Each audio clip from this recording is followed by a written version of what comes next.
Welcome, everyone. We're glad to have so many people join us today on this beautiful day that maybe we'd all really like to just be outside.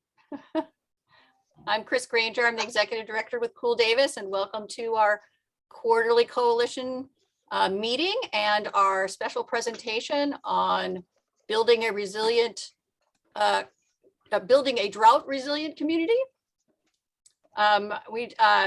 As you enter, really like you to put your name, what organization or neighborhood you're from, and any questions you already have in the chat. Please remain muted with your video on or off during our presentations. We'll get started here in a minute or two as the rest of our participants enter the Zoom.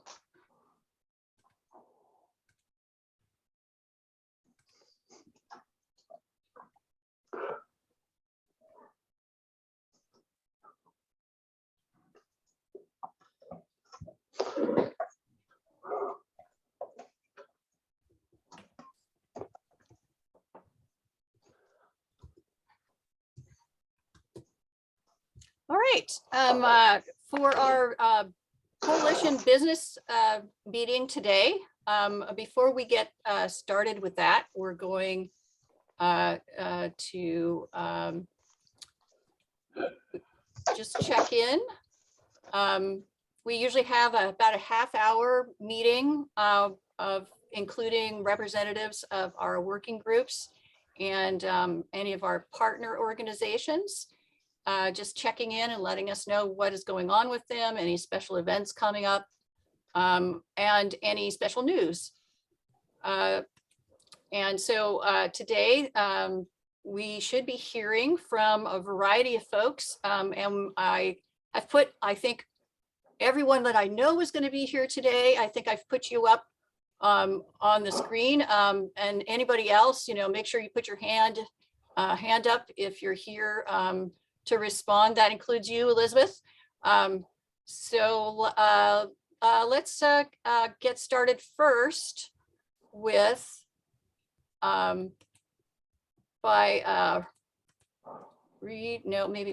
yes, there we go. With Richard from Diva. Can you hear me? A little louder would be great. Okay. So my mic is on here. Okay. Well, good afternoon. Looking forward to today's talk, especially trying to cut down on my own water use here. And I'll let you know the Diva is one we're trying to, as we move out of the current world, we're going to try and have more in-person items probably a little bit later in this year. And but our next one is going to come up in Picnic Day. And so we're going to spread the word. We're going to do a EVs at the Picnic Day Parade and working on some showcases. Hopefully at Picnic Day itself, though it's going to take a little bit of work to do that. And then also later on. So lots of new EVs. If the supply chain wasn't so bad, we'd have them we'd have a lot more out there, at least in numbers. But looking forward to moving ahead on our goals. And April 8th is the next Davis Electric Vehicle Association meeting. And you can always sign up with diva@cooldavis.org. Right. It's the 13th. 13th. There we go. 13th. 8th was this month. Yeah. Oh, we got close. I forgot to mention it and you got. Thanks. Thanks, Richard. I don't see Lynn. So Scott, you want to go? Yep. Okay. So hi, Scott Stewart. I'm talking a little bit about YOLO Climate Emergency Coalition, which is continues its work. If you haven't noticed, the county now has the YOLO County Climate Action Commission, something worth following. It is I believe the first or the fourth Monday of every month. They have their meeting, and that is something worth looking at. The coalition itself meets at 2 o'clock on the first Monday of the month. And we are continuing our work in working with communities who are marginalized or underrepresented to see that we have a just transition. Locally and in Davis is the Climate Strike Davis, which currently has a contingent of young people that meet occasionally on the corner of 5th and B at noon for 1 hour. So if you want to show some support for that, I recommend it. And I will pass it along. Great, thanks, Scott. Alan. Thank you very much. YOLO Mobility, we had a meeting with a lunchtime meeting, a Zoom meeting with Autumn Bernstein of the YOLO Bus, which was very productive. She has a great activist background and we look forward to working with her. She told us that basically they're trying to redo the kind of rescope the I-80 widening project to maybe include other alternatives that are more transit oriented, not just car oriented. So that's hopeful. I'm not sure where that's going to be at, but I'm still remaining concerned that the YOLO Bus board had no discussion about the induced demand effect. That yes, they have a discussion about the induced demand effect of widening the road.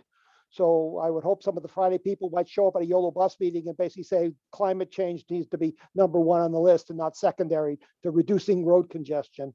And we're also continuing to struggle to try to be able to get the right to present PowerPoint slides at the YOLO Bus board meeting. Only about 7% of communications are verbal words. Yet but public is not allowed to present anything but words. So we're working on that. And just as a side, we're making the YOLO X is trying to get new projects forward, better tree protection in the new projects going forward. You probably read about the car wash, little car wash thing at the Planning Commission last week, and that was a major step forward. Even though we weren't successful, we are continuing to push on the city to basically protect the trees, not just plant them, but make sure they're protected at commercial sites. Thank you very much. And Alan, when does YOLO Mobility meet on a regular basis? We meet every other Thursday at 4:30. Before 4 o'clock on a Zoom call. So just contact me. I'll put my information on the website. I really need some climate activists to basically push on the YOLO board to be more climate aware, not just congestion aware. Thank you. Thanks, Alan. All right, Elizabeth, do you want to give us a little update from your neighborhood? Our neighborhood. I live in Rancho Yolo, which is a senior community here in Davis off of Pole Line for people who don't know. We're currently kind of focusing on areas of food insecurity, isolation, and I did send out the link and the information about today's event on drought and trees, because we have significant interest here in protecting the trees that we have, but people don't know how to water. So we're very interested in knowing more how to water our trees properly, and then also what to plant, what kinds of trees to plant in the future. That's kind of where we're focusing right now. Thanks, Elizabeth. And Leslie. Thanks, Chris. So I represent WaterWise Davis. We have continued to work on moving forward with a gray water ordinance, city ordinance for new construction for 1 to 3 unit residential structures. And we have a yearly showcase, gray water showcase, which the folks in these two panelists today were actually speakers in last year's Gray Water Showcase. Dawn's giving us the thumbs up. It occurs yearly in mid-July, so I encourage folks to attend to learn more about gray water. We cover rainwater capture a little bit as well, so that's another place to talk about that other strategy. There is a new volunteer on the call today who is interested in gray water. So we welcome Carson today. Thanks, Leslie. I don't see anybody here from the Interfaith Alliance. I'm not sure if anyone else here was at their last meeting that might be able to give us an update. They meet on the second Thursday of the month at 1 o'clock. And it's a assemblage of representatives from up to about 11 of our faith communities that meet together and work on common programs related to climate action in their faith communities and beyond. And one thing I do that I have some news from, I guess, the United Methodist community is going to be hosting an electric vehicle event at their location in May. And we're going to be working on that with our DIVA compatriots. So it's very exciting to be able to move some of that programming out into different places in our community. And I know that Elizabeth from Rancho Yolo is also interested in doing the same thing of bringing a small electric vehicle showcase to where people live. And maybe specialized to their needs. So just know that that's something that you might be able to plug into for your neighborhood or your organization in the future.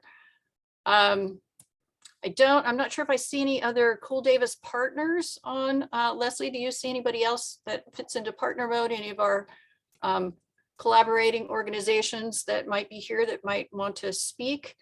If not, I wanted to just make a pitch today for getting involved if you're interested as a volunteer with any of our working groups. We're really in need of people who are willing to serve, helping with communications, helping with taking all of those data and contacts we get from people interested in participating and making sure that they get all the messages and they get the materials that we would like to be able to send them.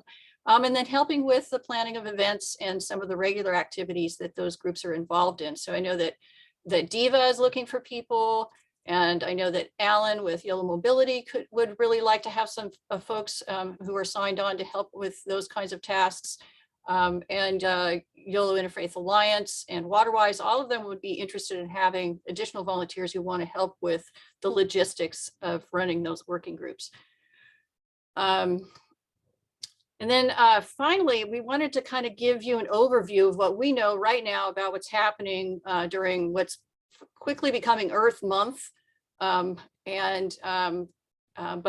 things that are happening right now that we know of that you might want to put on your calendars. So first of all, the city does environmental service awards every year. Nominations from organizations and anybody in the community are welcome.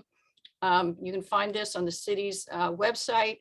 And those nominations are due on March 21st. So if you know of someone or some organization that's doing great work in delivering sustainable lifestyles or practices to our community, please consider nominating them. And then Scott mentioned our climate strike groups. Both there's campus based organizations, and we have the students from the high school that are involved in climate strike. And they're working on a special, maybe more kind of expanded experience on April 22nd, which is actually Earth Day. And so if you're interested in coming out for that, just stay tuned. We will be doing a special newsletter with a lot of Earth Day activities, and I'm sure we'll be featuring that. And you can look on our Facebook and other locations for announcements. And then the Cool Davis Coalition will be walking, biking, whatever in the parade. And if you're interested in joining us with a sign of your own, or a picture of what you've done with your house or what's going on with your neighborhood, just send us a note at coalition@cooldavis.org, and we'll send you the sign up forms that we have to submit by March 31st if you want to join us. And then finally, Leslie is the Cool Davis Communications Coordinator. And every year we do a special edition Earth Day newsletter. We're looking from our partners and our working groups, any special newsletter items that you would like to write and submit. And then also, if you're not signed up for our newsletters, make sure you get signed up and you're in the loop for upcoming activities. So I think that's the highlights. Is there Any questions or things people would like to add for part of the business meeting? News from Tree Davis, Dawn, that you'd like to share, or anyone else from other organizations in the community? I can see John Johnston is on. He's a representative with the Natural Resources Commission. If you'd like to talk about what the Natural Resources Commission is doing, that would be welcome as well. We have a few more minutes until we start our program. I think mainly I can mention that at our next meeting, which is on the 28th, we will be finalizing our list of goals and projects for the next year, which are many, including gray water ordinance consideration and following the climate action plan. Those are probably, the climate action plan is by far and away the biggest one. So I think I wasn't ready quite to have the whole list in front of me because I don't know it by heart, but it will be on the agenda for the 28th, and that agenda will come out next week. So join us if you can. And that agenda goes out early enough that if you have some additional thoughts for that work plan of things that should be included, things that you might be working on in your own neighborhood or organization, the Natural Resources Commission always wants to hear about those things. So Scott? Yeah, I can add a few more things to YCEC. I try to keep it short in deference to the other people here. But we are looking at different types of legislation at the state to support that. I think that these various organizations would be interested. And I'll speak for Lynn Nittler, who is supporting SB 1173, which is the divestment bill for CalSTRS and CalPERS. That is a particular bill. There's many bills. There's probably about 40 bills being proposed at this season, and 1173 was the one that was brought to YCEC's attention and that we are considering endorsing. And so that has come up. The other thing that has come up that is, I realize, well, I'll skip that one because we try to stay apolitical here locally. The election for supervisor has been announced, and we have two candidates, and both Juliet Beck and Lucas Frericks, and that's been really interesting as Juliet is a new entry, and we discussed that. There was the Davis Innovation and Sustainability Center, which is also something that YCEC may come up again. So if you want to participate in how we're making decisions about these things and have various opinions, YCEC is a community outreach group that supplies opinion, does investigation, works with communities that are normally not part of that discussion. I should say not normally, but have been prevented or are not considered or have not the resources to take part in those things. Let's see, that's pretty much it in terms of a wrap up. I will say that we were working on a food sovereignty project called Comida Digna, which Andrew Truman Kim pushed forward with great amounts of energy.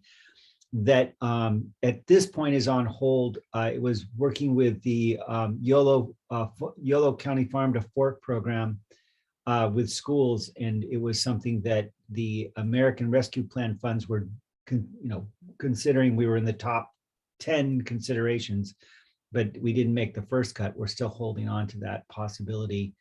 If you're interested in supporting the Comida Digna Food Sovereignty Project, you should let us know as well. So that's a few more things to add. Thanks, Chris, for the time. Sure. Thanks, Scott.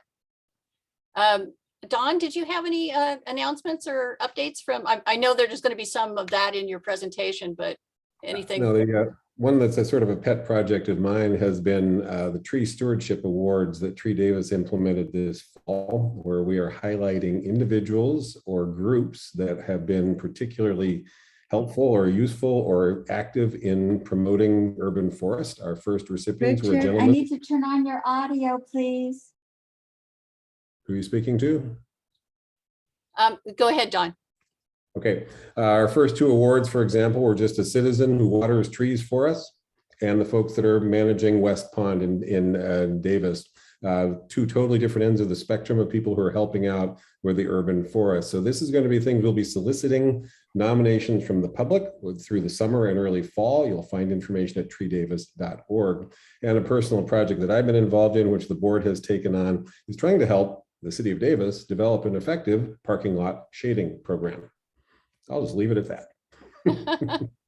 Oh, darn, I saw Lynn show up and then she has stepped away from her desk. So we may not be able to have her tell us more about the Interfaith Alliance. We have just a couple minutes here. Lynn?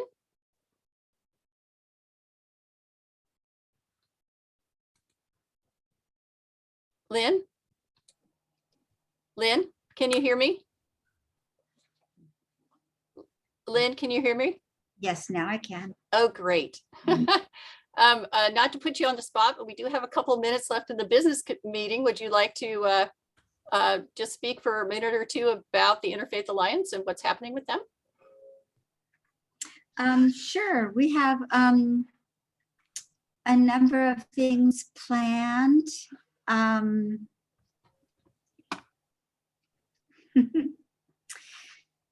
So several of our churches are doing another round of making their churches more energy efficient, and they're sharing amongst themselves what kinds of things they're doing and having trading tours with each other so that we can egg each other on to be even more energy efficient. We're planning climate strikes every Friday at noon at 5th and B, and as a protest against Chase Bank, the #1 funder for fossil fuels, both in the US and in Russia, on Mondays. And let's see, I think there was one more thing. Scott already shared about the PERS and STIRS fossil-free legislation. Great. Which is not from our Interfaith Alliance, but it is from Fossil Free California. And it's zooming along. It soon will be in 2 different committees and meeting the challenges of that. And we hope gaining strength throughout the state. We'll see what happens. And that's why I'm late. I was coming from one of those meetings, which was important. I couldn't extricate myself. Well, thank you, Lynn. We're really glad that you could join us. We're just a minute or two away.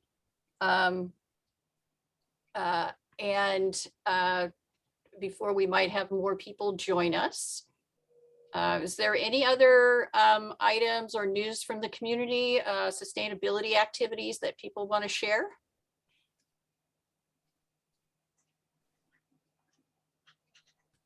I can, Elizabeth, go ahead. And then I also see there's a couple of Cool Davis board members who might also, I don't know if you want to share any news from the Cool Davis board right now. Did you want me to start, or I just wanted to say for Earth Day, we've invited the chat, the Trishaw, come back to Rancho Yolo and offer rides in it's a 3-wheel well, it's called a Trishaw, that it's pedaled and there's a front bench and people can ride around, be ridden around, and so we will be offering we're bringing that back to Rancho Yolo now that the weather is nicer and the days are longer. So but Earth Day, we are celebrating that with the chat. Right. Thank you.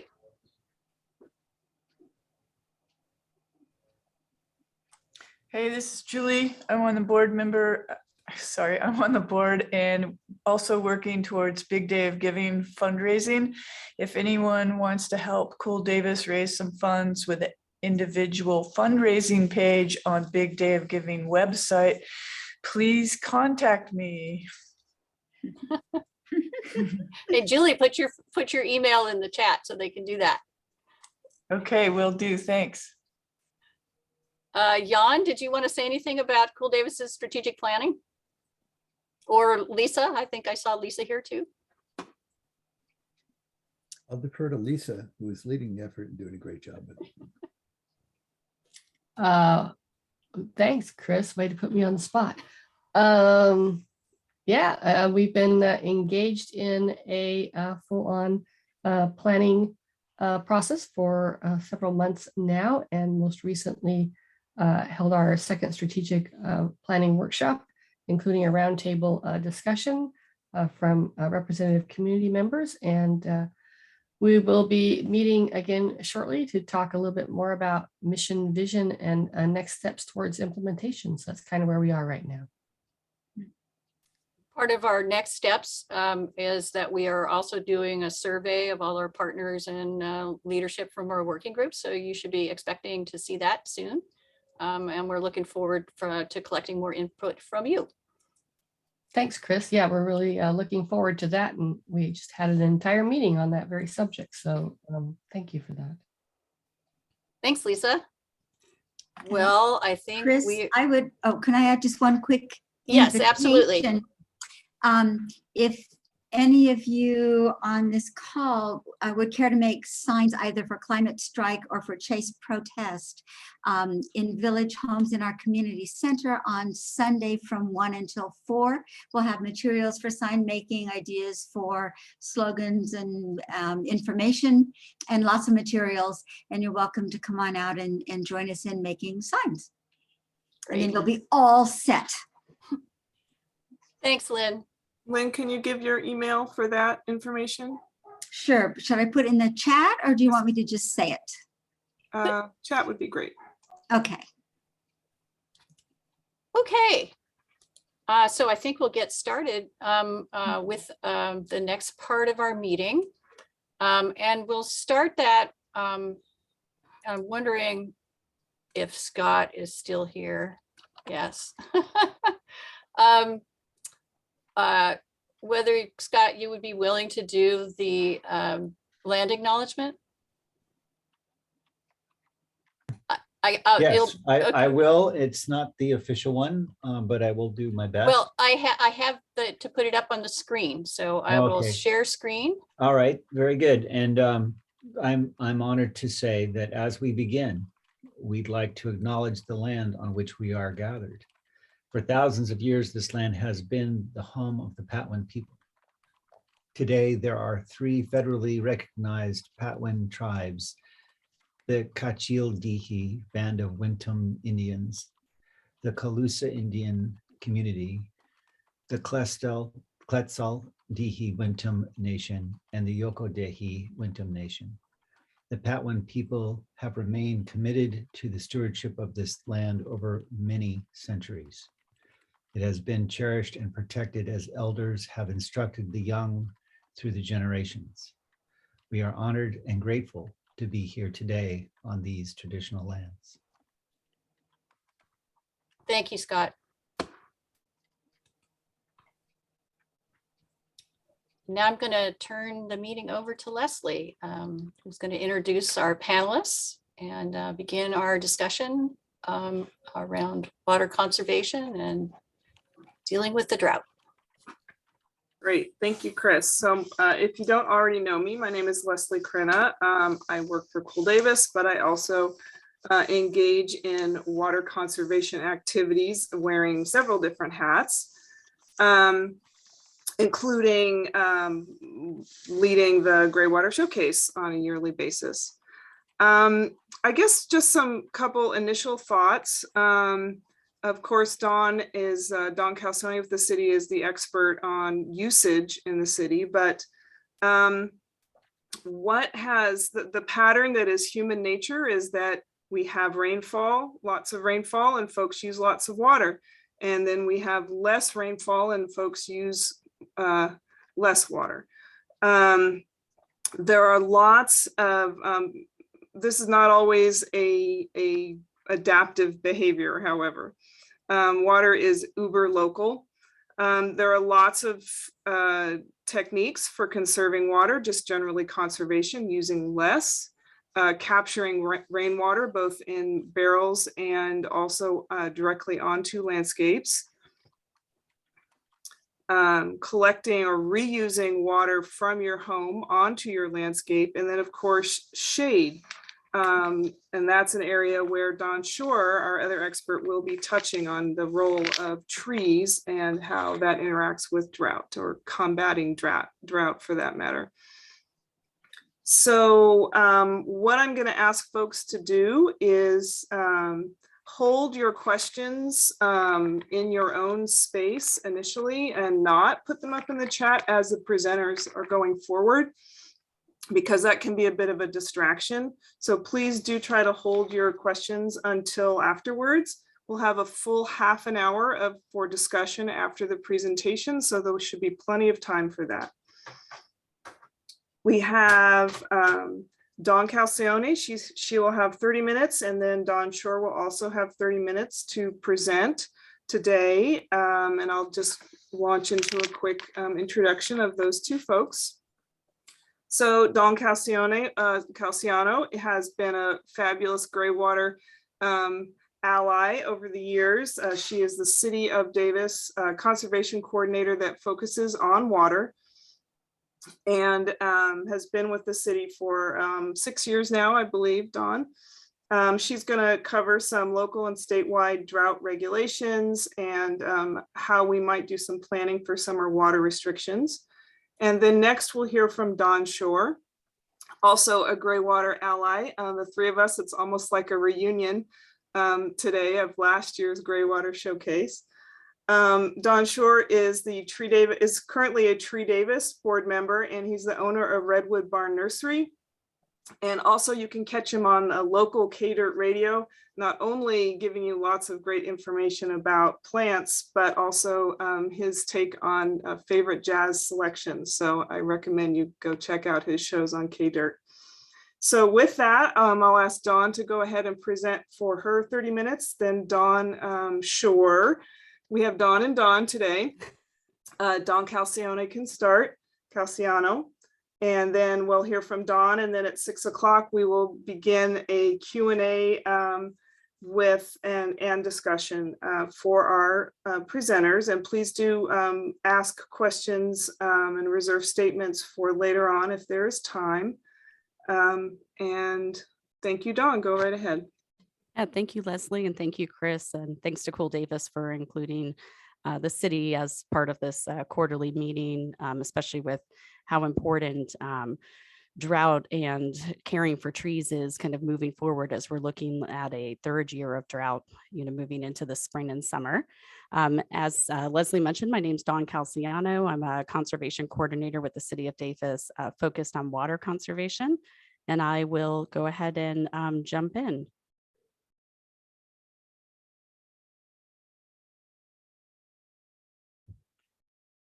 Apologize. There we go. And so we've seen a lot of weather contradictions over the past few months. We saw an improvement and things were looking really great in October and December with those atmospheric rivers that happened, with record rainfall over 48 hours in October, 200% of normal precipitation in December. Our drought status was starting to improve, and then it was January. So January and February were two of the driest years on record for the state of California, including locally. So despite the winter rain, our reservoirs throughout California are still well below normal precipitation moving into the spring and summer. And Yolo County is still in severe drought, according to the U.S. Drought Monitor. The drought conditions did improve some with the winter rain, but they kind of, stalled, around January, February, and could continue to get worse moving into, another year of drought. So some information on local drought conditions. These are two sites that are fairly recent that have come out at the state and federal level that I found useful. There's drought.gov, which has been around for a long time for the from the National Ocean from NOAA and the National Institute for Drought. They now have a localized conditions page where you can actually put in Davis, California, and get the information emailed to you on a weekly basis of the status of drought according to a number of different monitors and indices that measure drought and precipitation. So it's a really helpful tool, kind of know how are we doing here locally in the Davis, community when it comes to the current weather conditions. Another is California Water Watch, which is a state site that has information about your local watershed and the amounts of precipitation. How are we looking for the Davis and Sacramento area? So local water supply conditions, term 91 is likely to go into effect soon. The term 91 is the curtailment of surface water supplies from the Sacramento River. They typically goes into effect around April 1st each year. It hasn't happened yet, but we know it will be coming soon, given the current precipitation, lack of precipitation. So it means that there's less surface water that can be diverted from the Woodland Davis Clean Water Agency. This often happens in the summer months, but when term 91 begins and when it's lifted has been becoming a longer time period as we've moved into drought, with it continuing into November and sometimes December, whereas often it's lifted by October. The city relies more heavily on groundwater supplies in the summer and dry years. We do have a conjunctive use system, and the groundwater does come primarily from 5 deep aquifer wells. We do also have 4 intermediate wells that are can be used if they are needed, but typically are only run a minimal amount just to keep them operational. Staff will be bringing an update on water supply conditions. Public Works, Utilities, and Operations staff will be bringing an update on water supply conditions to the City Council in late spring, early summer. So there will be an update on how are we looking in terms of WIDCWA water supply, what are our groundwater levels looking like. So watch for that if you're interested in seeing how things are looking moving forward. We also have a web page on the city's website, which I'll show later, that is on the current water supply conditions, where we do provide updates on the amount of water that came from surface versus groundwater in different months, and what conditions are looking like as far as supply moving into the summer months. So as you're probably aware, the governor had called for a statewide voluntary 15% reduction in water use, and they're comparing that to 2020 water use levels. On October 19th, the governor reissued the call for the voluntary reduction. That same night, City Council had reinforced that call from the summer for our Davis community. We have seen local water suppliers statewide take steps to improve supplies and water resilience. There is the possibility for mandatory reductions if the dry weather patterns continue into the summer months, but the focus at this time has really been on looking at water use conditions locally. Where are we in terms of water locally, using the water shortage contingency plans that water agencies have adopted that work with our Natural Resources Commission, our Utilities Commission, and City Council, really kind of looking at what conditions are locally instead of a statewide mandate. Davis has responded to the call for water use reductions. Our community has definitely stepped up. We saw a significant reduction in water use in November of close to 28% and around 18% reduction for December. These were also 2 very wet months, which when irrigation is off, we do tend to see these more significant reductions. With drier weather, though, we are seeing a slight increase in water use for January, less than 1%. Although from 2021, from last year, it was actually a 5% decrease. It is a slight increase, though, from 2020. And February 2022 was one of the driest on record. So we're expecting water usage to potentially increase, likely increase in comparison to 2020 levels, with people turning on irrigation earlier than we would have in the past couple of years. There are irrigation restrictions that remain in place for the city of Davis. The goal of those is to bring the city closer to meeting the governor's call for that voluntary statewide production of 15%. Also to prepare the city for potential mandatory state reductions, moving into the summer months. From March 1st, so in place now, it is 3 days per week watering for residential and commercial properties on an odd even schedule. So you can see odd addresses are Tuesday, Thursday, Saturday, even addresses are Wednesday, Friday, and Sunday. Parks and large landscapes are subject to the only watering 3 days per week, but they're not subject to the odd and even schedule. And I have a little more information on that. Because of the size of large landscapes, and this is a call that during the last drought we got fairly often, because of the size of city parks and a lot of the DJUSD properties and some other larger landscapes in town, multiple zones, the park will have multiple zones or areas with irrigation. They can only water each of those zones a maximum of 3 times per week, but you may see watering at that same park in different areas on multiple nights throughout the week. And another reason for allowing that to occur not on that set odd even schedule is because of the amount of water use that larger properties use for irrigation. We like to spread that out operationally to not affect water pressure and the filling of tanks and our water system overall. We work with public works staff, works closely with the parks and particularly the irrigation staff on the timing of when the irrigation at some of the larger parks like Community Park, Arroyo Park, when that occurs, to try to keep water pressure throughout the different areas of town and to really kind of operationally optimize and minimize the impacts of that irrigation of larger landscapes on the overall Davis community. So the state water waste prohibitions, so there's a lot of different things. We have the 15%, the call for the voluntary 15% reduction. We have the irrigation restrictions that are in place, via city council that is part of our water shortage contingency plan. We also have statewide water waste prohibitions that were adopted by the state board in January of 2022. So these are more recent, and they have also been adopted by the city of Davis and made part of an urgency ordinance so that they are a part of the ordinance for Davis in terms of water waste. They remain in place for 1 year until they're lifted or extended by the state board.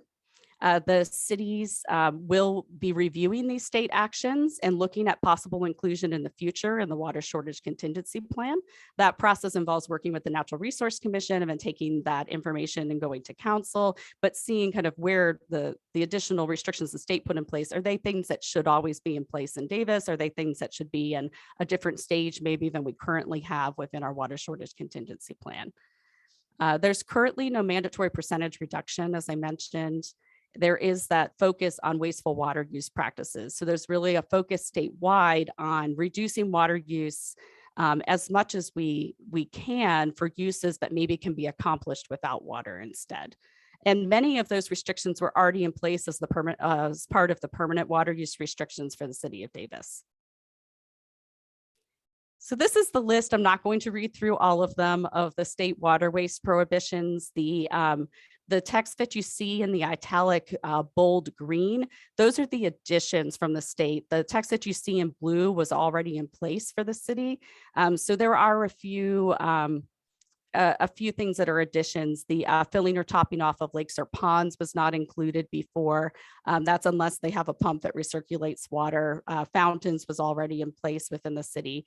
Also prohibits homeowners association or community service organizations from taking action or imposing fines on residents who change out their landscaping during a declared drought emergency. And that's something new from that is a statewide restriction.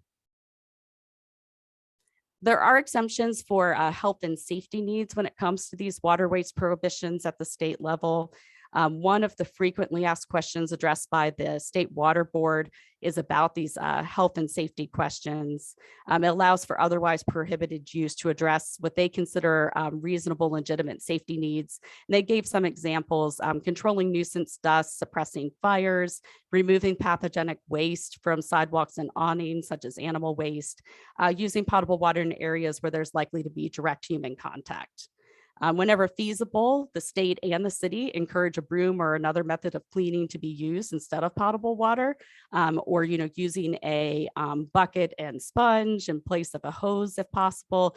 But there are some exemptions for health and safety issues. So let's move into some just overall conservation updates.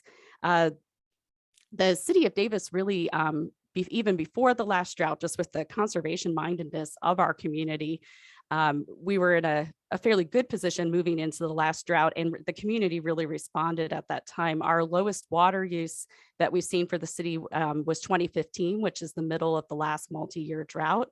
The city has maintained a 17% reduction in water use from the original 2013 baseline.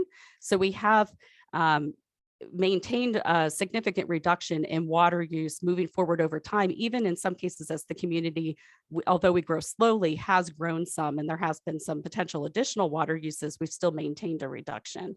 The city surpassed our 20% by 2020 goal that was part of Senate Bill XB X77. And we also, the city, the Davis community also surpassed the target set by the Natural Resources Commission for 2020. So our state target was 172 gallons per capita per person per day. The Natural Resources Commission goal was 134. And in 2020, the city's gallons per capita per day was 132. Long-term water use efficiency regulations were released by the state in 2018. And a big part of that, the state moving toward long-term water use efficiency regulations was moving away from necessarily, as Leslie was mentioning, the short-term drought actions. We are, the cyclical nature of droughts where we may have wet and dry years, but drought's a reality in California. And these long-term water use efficiency is to be thinking about water use all the time and not just when we're in kind of these dry or, drought conditions. What came out of that legislation, it was called making water conservation a California way of life, was this water use objective that came out of this Senate and Assembly bill. There'll be a lot more information about this coming out over the next year or two as we're starting to get to where we would begin doing reporting on the objective. There's still a lot that is up in the air or being determined at the state level. It's a combination of the Department of Water Resources and the State Water Board. But the bills call for creation of urban water use efficiency standards for indoor use, outdoor use, and water loss to leaks. So there's three main components. Those standards are all supposed to be adopted by June 30th of this year. Some of them are on track. Some of them are not at that level yet, that may be extended into the future. And then each water agency would begin calculating and reporting on our water use objective by November of 2023 and would need to achieve the objective by 2027. So you begin reporting and you do have some time to, after you've done your initial calculation, to kind of see where you're at and what needs to be done to potentially meet that objective in the future. So our water conservation tracker, you can see our 2013, which was the baseline year. Now it looks like that baseline year is probably shifting to 2020 instead with the current drought that we're in.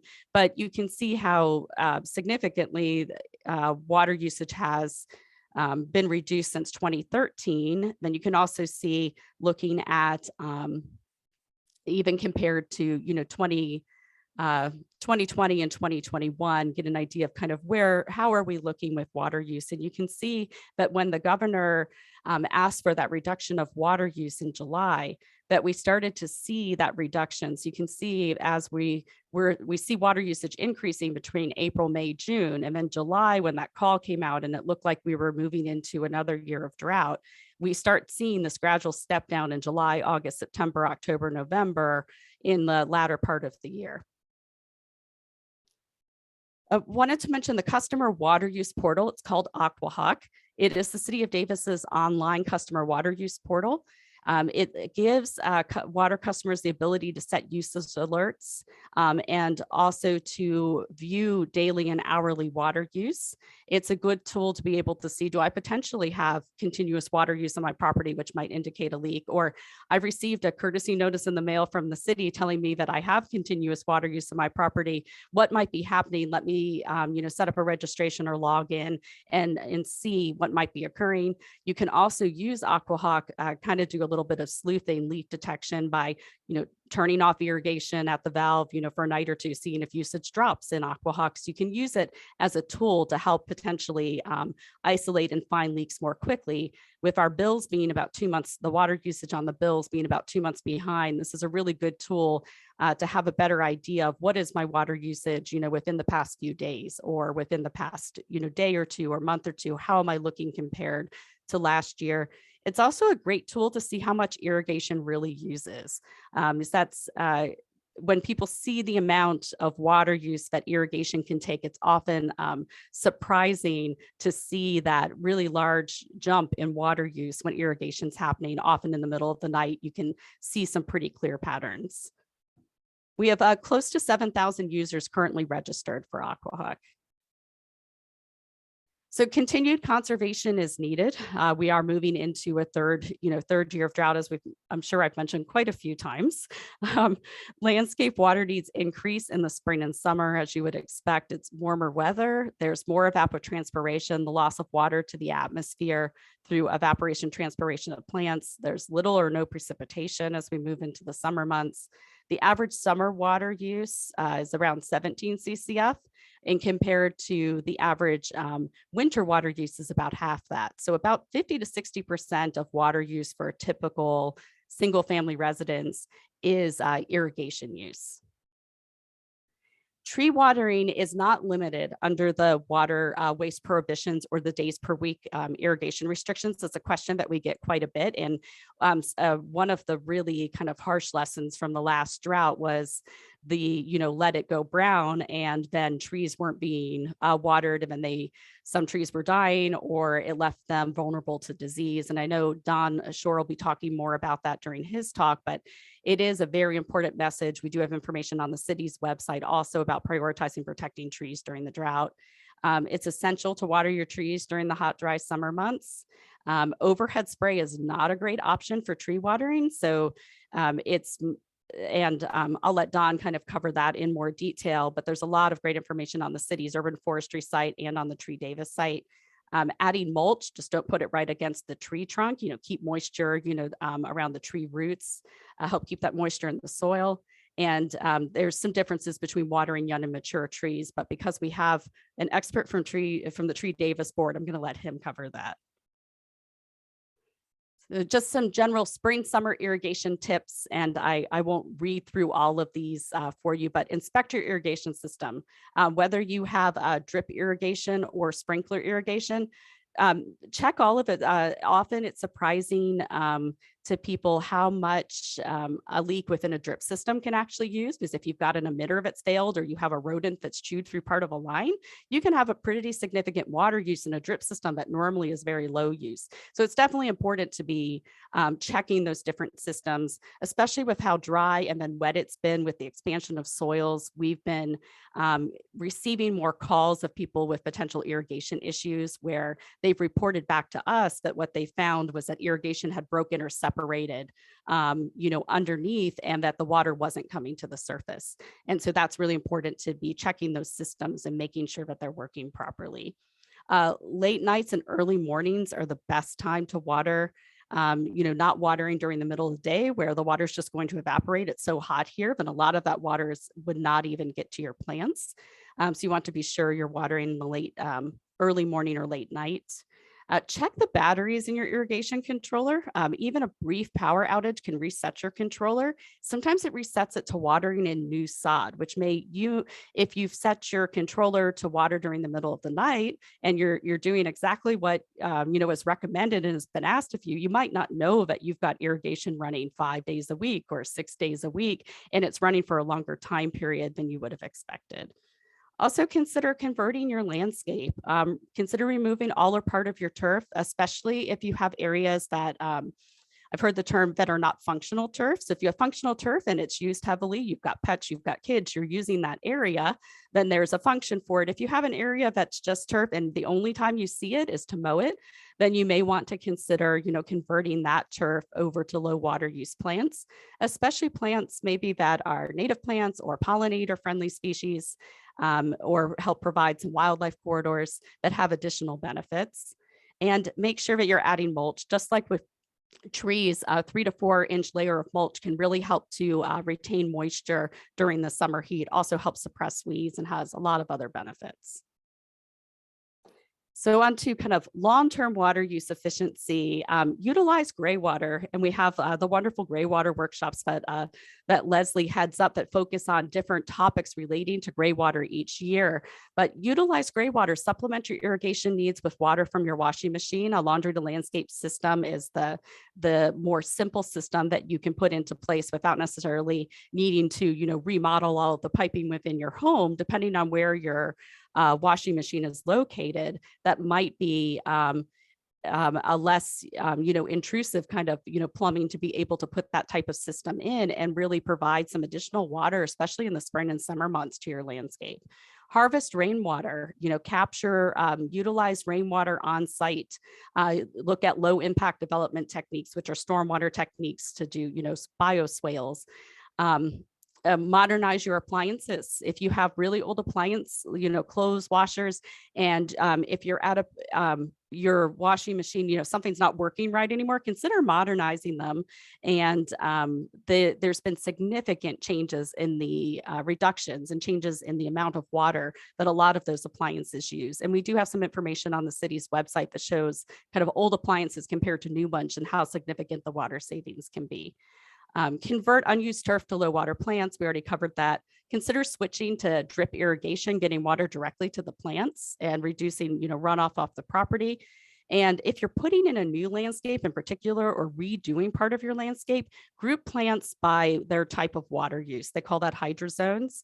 That way you irrigate more efficiently. If you plant something that can survive with very little water next to, say, a redwood tree, you're going to have very different water needs. You're going to have to water enough for that really high water using species. Whereas if you had planted them with like plants, you might be able to use a lot less water in that one particular area of your landscape. I have quite a few resources on the city's website. In particular, there's 3 newer pages that we've added that I wanted to point out. There's a page on the sprinkler irrigation restrictions. So if you had questions on, the days per week, why do we have water restrictions? Why do I see the parks watering on a Thursday when they're an even numbered address or odd number address? Also information that I mentioned on water supplies during dry years and drought. And that's where we keep an update of where the water supply is coming from. And we do try to update that on roughly a monthly basis. And then we also have information on drought information and water use restrictions. That has the whole list of water use restrictions that I had shown earlier. Also has information on the long-term water use efficiency, watering trees, and links to quite a few other sites where you can get more information on those different topics. And that is all I have for now. That actually took longer than I thought it would. So right on time, Dawn. Thank you so much for all that really fabulous information. Your presentations get better and better every time I see them. So what I'm thinking is that we do have a couple of questions that are queued up here. So I'm thinking for each of you, maybe what we'll do is we'll, at least for you now, Dawn, is to, I will go ahead and pose the 2 questions from Lori.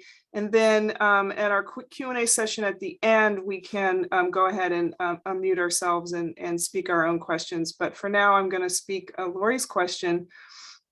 2 of them. One is, why does river water need to be cut back during the summer?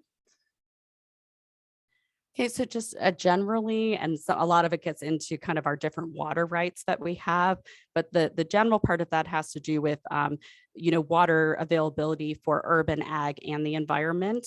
And it's dependent on the amount of water partially that's released from Shasta. So we Our water rights fall under both Term 91 conditions, which have to do with the Delta and how much water is available for the Delta, and also Lake Shasta critical years, which we will be under a Lake Shasta critical year this year. We also have different water rights available through the Woodland-Davis Clean Water Agency. We have a senior water right that does give us water through the summertime. Our junior water right actually provides more water in the fall and winter months. And that's why part of the reason that we're able to use, I think it was 99.6% water in December or January, that was surface water, is because we do have that additional water right that runs through the winter months. We also have significantly less water use overall, and so we're able to meet the needs via just surface water.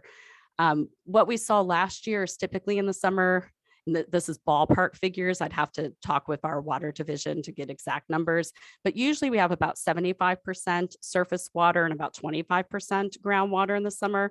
Last year it was more 50 to 60% surface water and about 40 to 50% of groundwater.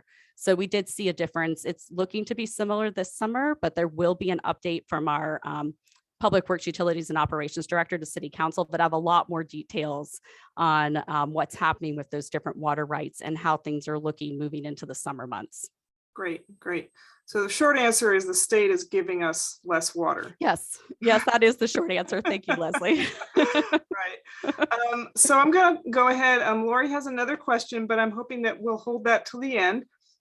Scott wanted to see the map of California again because he's interested in the designations. So you could sure, just sort of verbally explain the designations, and then maybe we'll look at the map at the end.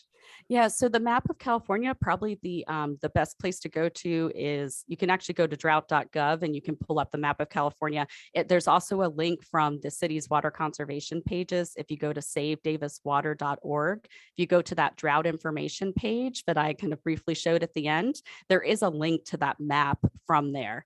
And then you can see what those different designations, but overall, just generally, it's showing what level of drought different areas of California are in, and the darker red is the worst drought in that area. So that's kind of the general idea behind it.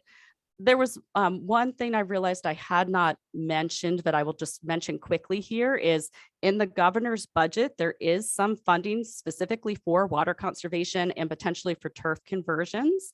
That has not been finalized. We don't know what type of program that will be, if it'll be like the last drought where there's a statewide turf conversion program. We're hoping that we'll know more probably in April or May, but definitely keep an eye on the city's website if you're considering doing a turf conversion and replacing with low water use plant species. As soon as we have information from the state and how that funding might work, we'll be putting information up on the city's website, sending it out for our social media. But we do know that there's been funding designated if the budget moves forward as it was proposed. Okay, great. Thank you, Dawn, so much.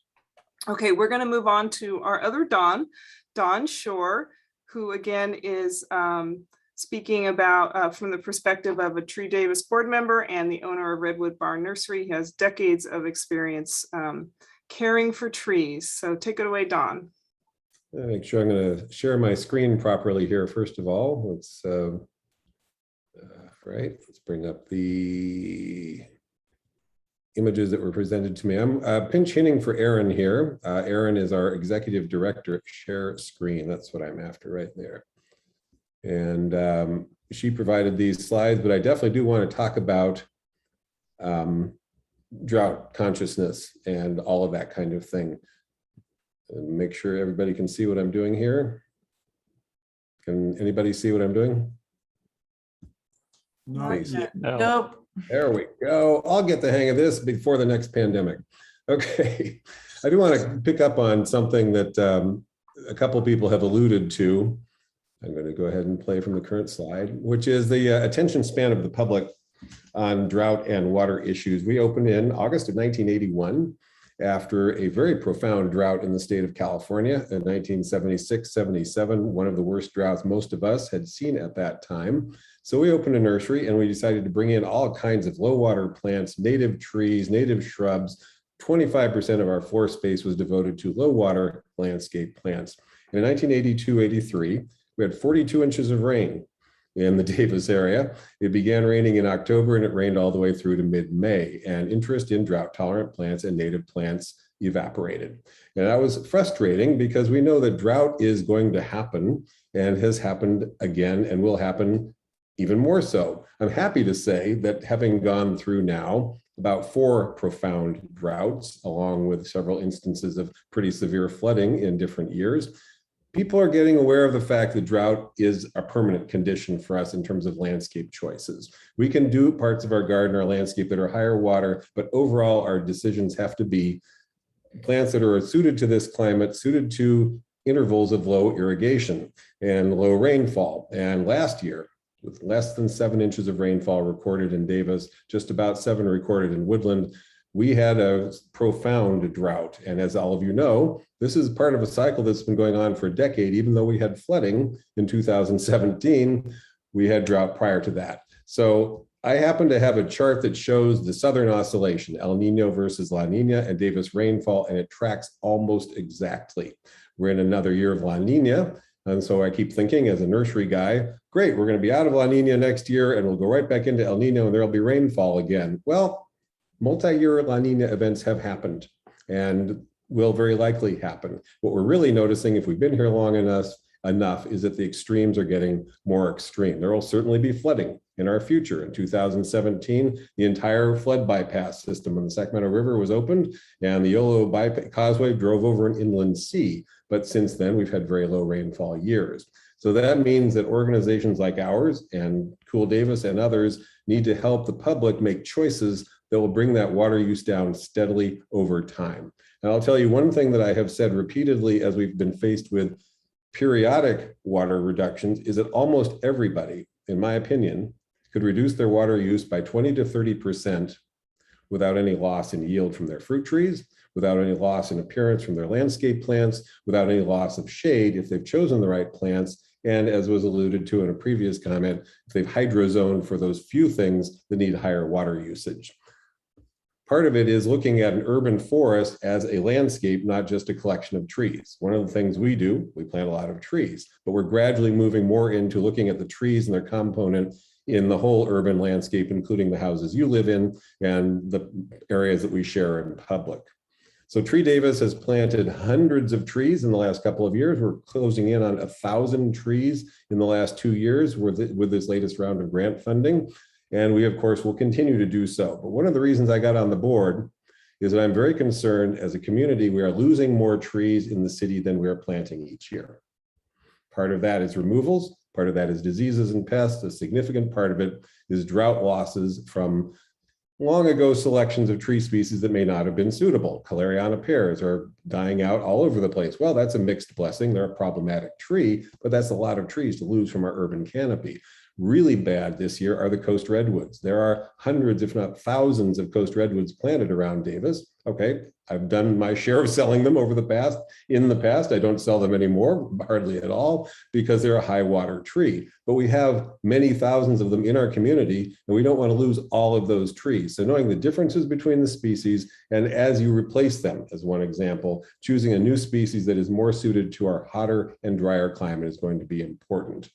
We are losing trees for a couple other reasons. One is that a whole lot of trees were planted way back in the 70s and 80s, and some of your neighborhoods, Village Homes is a good example, have a large cohort of particular species that are simply aging out and are going to need to be replaced. Let's make sure that when we replace those, we choose trees that are either equally or more drought tolerant than the Chinese tallow trees that are coming out from Village Homes, which means that we need good urban planning, solid aftercare, and that's probably the key thing right there, aftercare, including everything, including the irrigation, public education to give that proper aftercare, and continued planting. We need large trees. We need to plan for large trees. This came up repeatedly in our discussions of the parking lot ordinance about the problem with solar panels and close proximity preventing the use of the larger trees that give so much benefit. We need to plan on a 50 to 100 year horizon to get those large trees and the maximum benefit that they provide, which means planning for drought, because it's going to be worse in the future,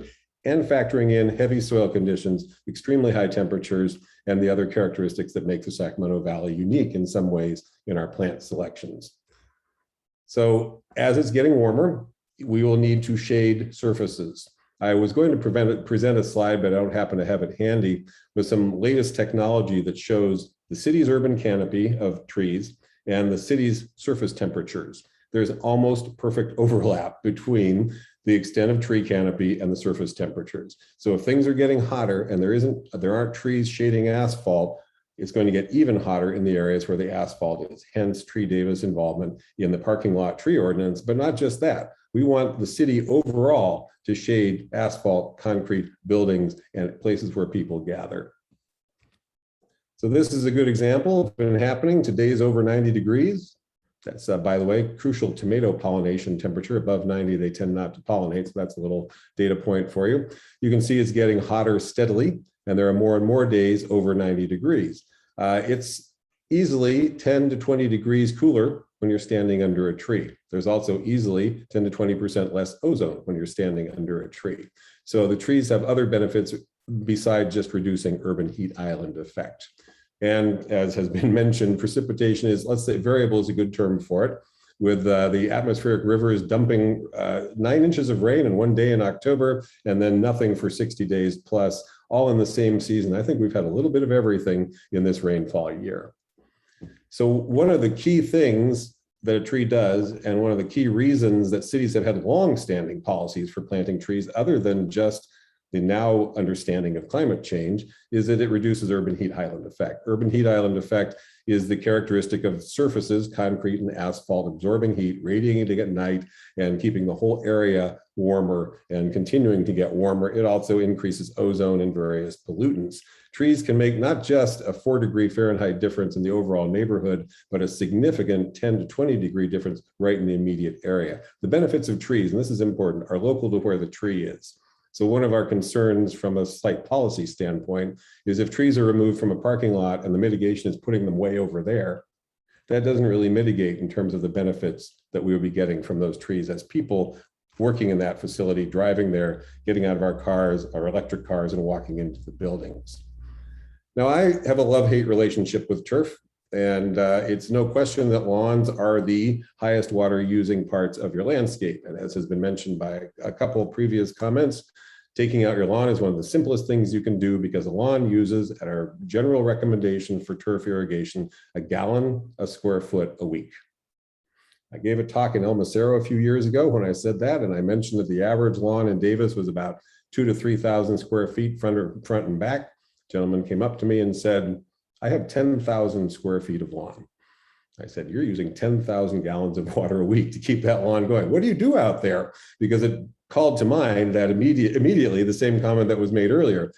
If the only time you really use your lawn is when you walk on it to mow it, perhaps it's time to replace it. But it can be challenging. It requires some planning, and it requires some thinking about other turf species that can use as much as 20 to 30% less water. It means watering more carefully and more efficiently with better sprinkler irrigation. It means fertilizing less to reduce the vigorous growth that uses more water.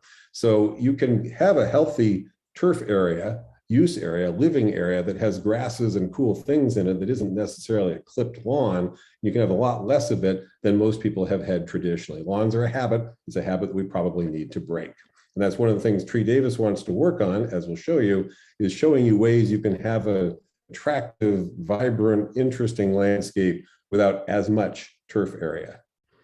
So climate ready is a term we're using to cover the whole panoply of native plants, plants from regions that are similar to our rainfall climate, such as the Mediterranean, South Africa, Australia, re-envisioning, reimagining is kind of a buzzword these days, how we're going to use public landscape areas, how we're going to choose plants for those areas, transitioning, which is something that's going to be really important for the public, because if you just go in and rip out the lawn in Central Park, I can guarantee there will be people upset about it. But if you show them that a quarter of that could be pasture grasses or meadow grasses, and kids have just as much fun running through clump grasses that use half as much water, then you've educated the public. Then you've shown them how they can do something in their own yard that can help with climate change and reduce water usage. So right now, we have a place you can go look at what we're doing. It's right off of Shasta Drive. It's the Tree Davis Memorial Grove. It's called Memorial Grove because you can help Tree Davis by sponsoring a tree, which will be planted on behalf of whoever you wish to memorialize. There are going to be some native, some non-native, but all drought-tolerant trees. And we've already begun the process of taking out turf from much of that area. This is right near University Retirement Center, if you're trying to get a fix on where we're exactly doing this. Putting in climate-ready tree species, including native and introduced species. Some we're choosing from the American Southwest, where it gets hot as heck and should probably do well here in the valley. And in implementing planting of perennials, grasses, flowering shrubs that are native or drought tolerant, that draw pollinators, all those benefits that the public is aware of. It's interesting, as a retailer, I can tell you the public likes butterflies and ecological landscaping and beneficial insects and conserving water. What they don't know is how to start and how to get going on it and where they can go to find information about it. So this is where it is. The Memorial Grove, as you can see right there, the Wolk Grove was planted in the fall. We had a little reception there, and we're doing a couple more groves this spring and fall. There will be trees that you can sponsor, and all those turf areas that you see bit by bit, where the city is a great partner in this. The city's removing the turf. The irrigation is being adapted over to lower water, predominantly drip and some bubblers. And we are choosing the trees, we're choosing the landscape plants. And the key point here is that trees are part of the landscape, and urban forest includes all of its components, not just the tree species, not just the canopy, but all those shrubs and understory things. And all the organisms live under the trees, including the two-legged ones that are the primary pests that we deal with when we're implementing these things. But these kinds of landscapes become a place where people slow down, they walk around, they look around, and they get ideas. And as it grows in, you'll see more and more of that kind of thing going on. So we have a design plan here that was done for us by one of our primary board members, Dr. Emily Griswold, and we're using native plants as well as some non-native plants, species of oak, for example, that's from the Mediterranean, the grasses. There's a lot of color in here. There's a lot of beneficial insects attracted to all of these different types of shrubs and trees. We're experimenting a little bit. There's some ceanothus in here, which may or may not do well, but toyon is very reliable, and so on. We need to test these plants to see. This is some of the heaviest soil in Davis in this zone. So this is going to be a good guide for those of you in Stonegate, Covell Park, Binning Tract, places like that, to go look at plant species that are going to work in your heavy soils as well. And we're starting with young plants. We want to emphasize this is not an expensive process, or it doesn't have to be an expensive process. Yes, you certainly can spend a lot of money buying 24-inch box trees, 5-gallon shrubs, going the whole 9 yards. But what we've done here is fairly wide spacing, but sufficient density that it will cover the soil to prevent weeds in the long run. Plants starting from the youngest available, so they'll root in well. And I'd also want to emphasize that we've got a whole team of volunteers. There's 2 people there that are on the board, and the rest of them are folks that signed up to come out and help plant because they were tired of being cooped up in their house during a pandemic. And that's actually a really important part of what Tree Davis is doing. We noticed, and we're a little surprised, maybe shouldn't have been, that as soon as we started plantings again, put out the call for volunteers, we got plenty. We got lots of people who wanted to put on some shoes and gloves and wear a mask and come out and help us plant trees, the college kids, and actually quite a whole range of demographics. What I appreciate about that is that it makes your urban forest part of the community. I have done tree plantings at schools many times. And if the kids are involved in it, they'll take care of that tree. If you just go in there and put in a tree, next time you visit, it'll probably be broken off. So when the community is involved, when the community actively participates in the installation, you get better long-term results. Here we are with one of our regular board members, Larry Gunther there, and getting ready to put in some of the 1 and 5 gallon native and drought tolerant plants out at this particular planting. This was an overgrown mess of honeysuckle, shrubs, and lawn. When we began, it required a bulldozer, I think primarily people with machetes and things like that, to get down to the point of planting. So this has been a major project for us.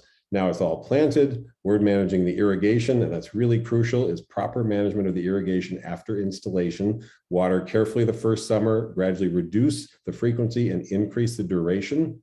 I want to re-emphasize that because that's one of the simplest and most important concepts of drought-tolerant landscaping. They need irrigation through the first summer, even native plants.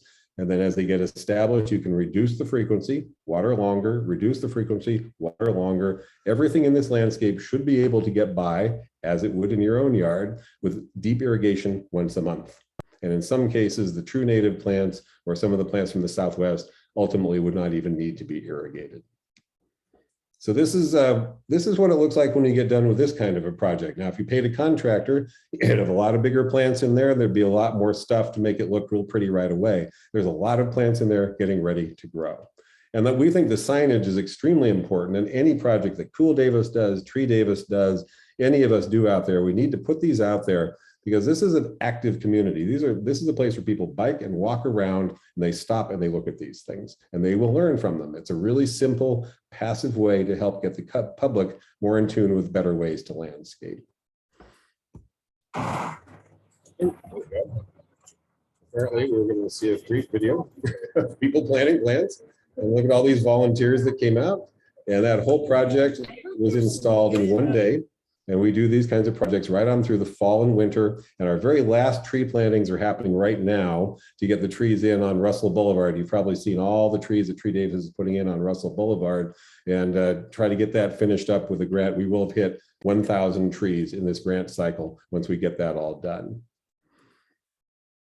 So I don't probably need to tell you all about the benefits of urban forests, but what we're trying to do is spread the focus from just the trees to the whole landscape. I would call it holistic, but that's another buzzword. The whole environment, the whole ecology of where the trees are going needs to be considered. And a really crucial part of this, and one of the real important take-home things, when you take out your lawn, you've just removed the watershed for a tree in your yard or your neighbor's yard. And most people are unaware of that. There was one street that I delivered to during the last part of the previous drought in this decade, where all of the city street trees appeared to be dying in August. And I realized that all of those community residents had done their part and taken out their lawns on the entire street. And they had cut back their water use by at least 30%. They'd forgotten one thing, which is that the root systems of those trees are throughout the landscape. There's a common perception of the root system is a mirror image of the top, and it couldn't be further from the truth. Most roots, when they do excavation studies, are in the top 12 to 18 inches of soil. They go well past the canopy of the tree. So you need to be continuing to irrigate those trees once you take away that source of water. They don't need the lawn watering overall, but they do need to continue to be irrigated. And I like people to think of it as a watershed, where you've been irrigating all around those trees, and the way your neighbor is watering and the way the person behind you is watering is all contributing to the success of the larger trees in your neighborhood. So we want people to get away from pampered landscapes, except perhaps up close to the house where they want them. We want them to feel like they're accomplishing something, but we also want landscapes to be attractive. It's important to know that xeric or very low water landscapes, if they aren't really properly designed and don't have enough shade trees, can be quite hot. They really don't give you the benefit that these heavily watered lawns do, because lawns are then functioning as basically evaporative coolers. You don't have to have that method of cooling. Shade will do it. So when you do take out your lawn and perhaps put in some fruit trees, strategically plant trees, well-chosen species, to the west, southwest of your house, so you get shade at the important times. I do have a personal significant concern now, because every new house has to have solar panels. I'm already encountering this problem with residents of the cannery, where they're coming in to talk about trees and can't plant anything taller than 10 or 12 feet.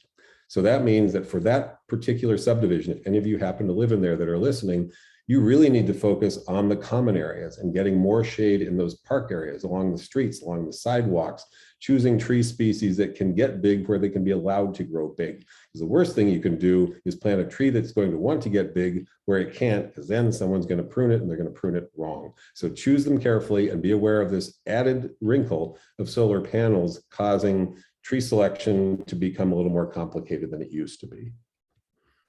So we are trying to guide people in this with good tree lists, good examples of landscapes, good examples of soil stewardship, which is extremely important to the success of the trees, and visible projects that you all can help contribute to, visible projects that people can then take and scale down to their own residences or apartment complexes or whatever. It's really important that they get professional input. And one of the key elements that we have been working on is developing a technical advisory committee that can help the city staff, which at the moment, in terms of the tree department, is, I think, 0 people.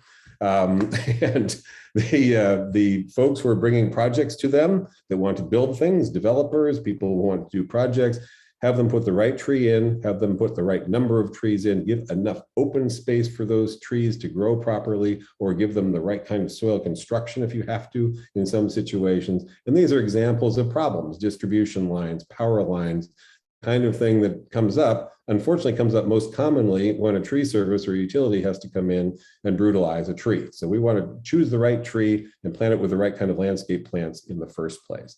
And this is a critical one, obviously, because if you've ever seen the way they prune trees when they get in the wires, they only have one mandate, not the health of the tree, not the appearance of the tree, not what you care about, but keeping it a certain number of feet away from the lines. And that's all they do. So I've had that on my own farm property here. And I finally just took out trees that they were pruning regularly because of the kind of pruning they have to do. So this is probably one of the most important considerations where you live, choosing a tree for the right size and the right shape and the right development in your particular setting. And we're going to be using more and more small trees, which means we have to have higher density to get the appropriate shade. But because of the issue with solar panels and not wanting to shade some things, we may have to choose some species more carefully. Let's make sure they're drought tolerant. Let's make sure they're appropriate for the long term here. And I also want to really emphasize a real important take home from all the talks I give is diversity. I get a lot of questions about whether we're using all native trees, for example. And the answer is no, we're not going to use all native trees because we're concerned about that. We're concerned about the next Dutch elm disease. We're concerned about the emerald ash borer, which is killing tens of millions of ash trees back east. There used to be California white alder, a California native tree, all down Arthur Street, right next to the Lutheran church there, all the way down there, all gone. They all died out from a clear-wing borer that came in the 1980s and killed them entirely. And they've all been replaced with sycamores.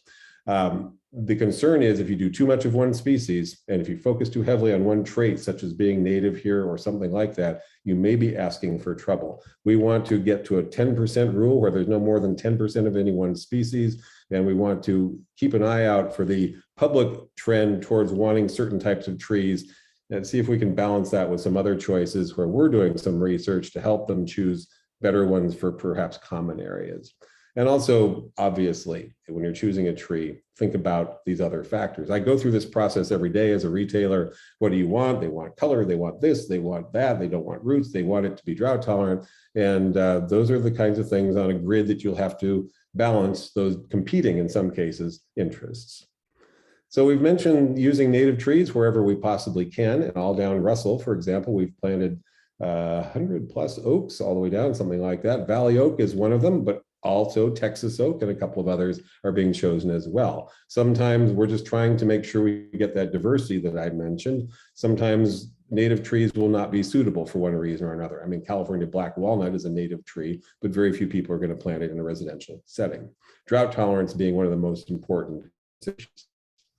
So there's some of the species that we're working with that are not native. These are some of the introduced ones that we're testing out and have planted in a variety of places. Tree Davis actually has an experimental planting station on campus where a number of trees were put in 10 and 20 years ago with a number of these species in there where we're seeing how they do with zero summer irrigation. We've been very pleased with the results with some of them. And so you've got to make these decisions yourself, but consider the size, the shape, and this is a good example. Here's a maple tree. It's in a lawn. So if that's going to stay as a lawn, the maple will be suitable. If someone takes out the lawn, Trident maple is pretty drought tolerant, but Oklahoma redbud is more drought tolerant. So leaning towards more drought tolerant choices, native or not, is going to be the direction we want people to go. Here's an example. I believe this one is a video. No, it's not a video. Good. Okay, desert willow. It's native to southeastern California and Arizona and New Mexico and does very, very well up here in the valley. Very heat tolerant, does not actually need to be irrigated at all once established. And so here are several of those trees I mentioned. These are some choices that we're working on to test and see how well they do with significantly reduced or in some cases no summer irrigation, and many of them are performing very well for us. This is Dr. Greg McPherson, who's our president of Tree Davis, and this is one that he's particularly interested in, some of the new elms that have come on the market that are very, very drought tolerant. And then for the big choices, aside from our valley oak, which is one of the best trees if you have room for it, these are some other options which you can consider so we get that diversity. We don't want you to plant all one kind of hackberry in your neighborhood. That was what was done in Willowbank. Well, now there's an aphid that hits hackberries, and the people who live with it are pretty unhappy about it. So choosing diversity is really, really important consideration. And this is one oak from the Southwest, from Texas, that has done very well for us here in Davis. If you want to learn more about this part of it, I'm done with the slides here, and I want to leave some time for talking about implementing drought tolerance and proper irrigation in the question and answer period. But these are your partners, climatereadytrees.ucdavis.edu. And if you want to contact us and find out more about the community canopy program or the various projects and events that we have, or if you want to come out and dig holes and plant trees, go to treedavis.org, and we keep the events updated there quite regularly. We do look forward to working with you on our tree plantings in the fall and winter. Erin is our executive director. Yael is the person you see out there directing all those crews of volunteers. I love to go out and say, we are planting trees when I'm basically sitting at my desk and all these cool young people are actually planting the trees. Yael Franco is the person who's actually doing that part, guiding new stewards for trees that are helping us make the Davis urban forest stronger and more diverse. I'd love to take some questions. I do want to briefly talk about drought tolerance and how to implement it. I'm going to tell you about the slide rule, and it's a really simple term, but it stands for Simplified Landscape Irrigation Demand Estimation. UCA&R, the Center for Urban Horticulture, came up with this, and it's a really simple principle, and I'm going to leave with this. Most landscape plants can get by with 50% of measured evapotranspiration rate. Okay, so our ET rate, that's a technical term, it's the amount of water plants that needs to be applied to plants, that plants use, measured rate, is typically just under 2 inches per week. That's for a lawn. And we measure plants and how they compare to a lawn. So I can tell you that a Japanese maple, which is a high water tree, needs 90% of the water of a lawn. But overall, this has been tested. If you are in a drought situation and the city is requesting that you cut back on your irrigation, you can water at 50% of measured evapotranspiration, 50% of ET, 1 inch of water per week roughly, and your landscape plants will do fine. If they're not doing fine, you might want to reconsider that species, like that Japanese maple, maybe put in an Acer truncatum, which is more drought tolerant.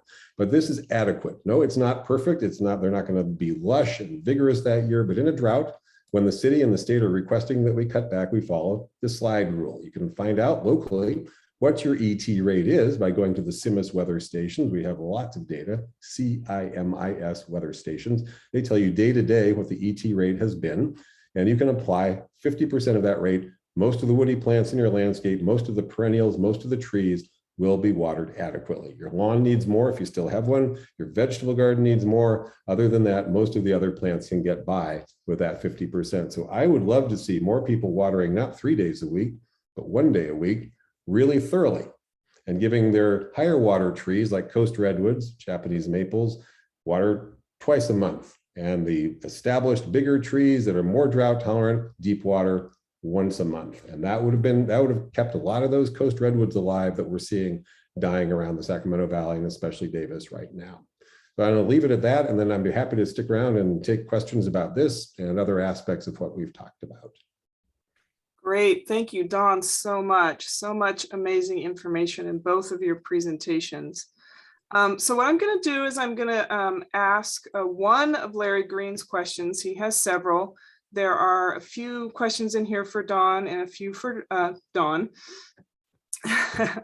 And then if anyone has questions that they have not put in the chat yet, please do start putting your questions there. And then what I'll do is I will ask you to unmute yourself when I see a question that I think is a good fit for our situation here. And then, we might get a loose as we go on if we still have time for hand raising and more sort of informal discussion. So Dawn, Dawn Shor, the question from one of our board members, Larry Green, is about seeing or that he says, can we see a year-to-year tree losses versus tree plantings chart? Do you have that? Does that exist?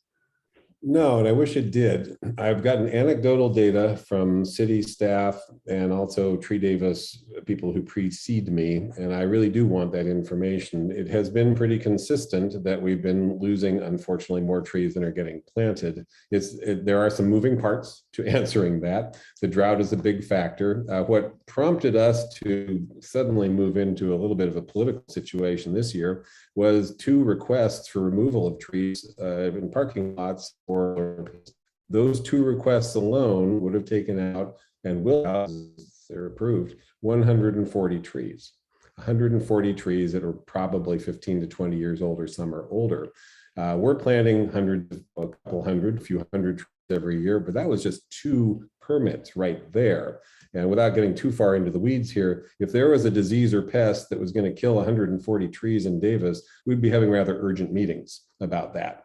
But this is on behalf of something we all like, which is solar panels. And so this is a conflict, and we just want to keep emphasizing that the trees are coming out faster than they're going in. And I see that accelerating because of the drought. So it just galvanizes us to plant more trees and find more places to plant trees. But Larry, I would love to get that information, and I will do my best actually to see if I can find and provide more specific data on where, how we come up with that number.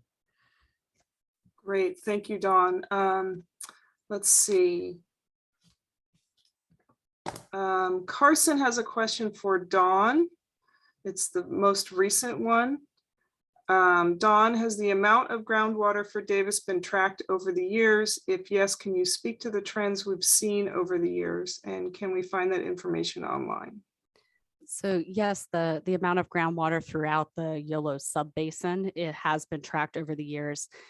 It actually is tracked pretty extensively by the Yolo County Flood Control and Water Conservation District. So very long name, but their website, and then through part of the state legislation for something called SGMA, the Sustainable Groundwater Management Act.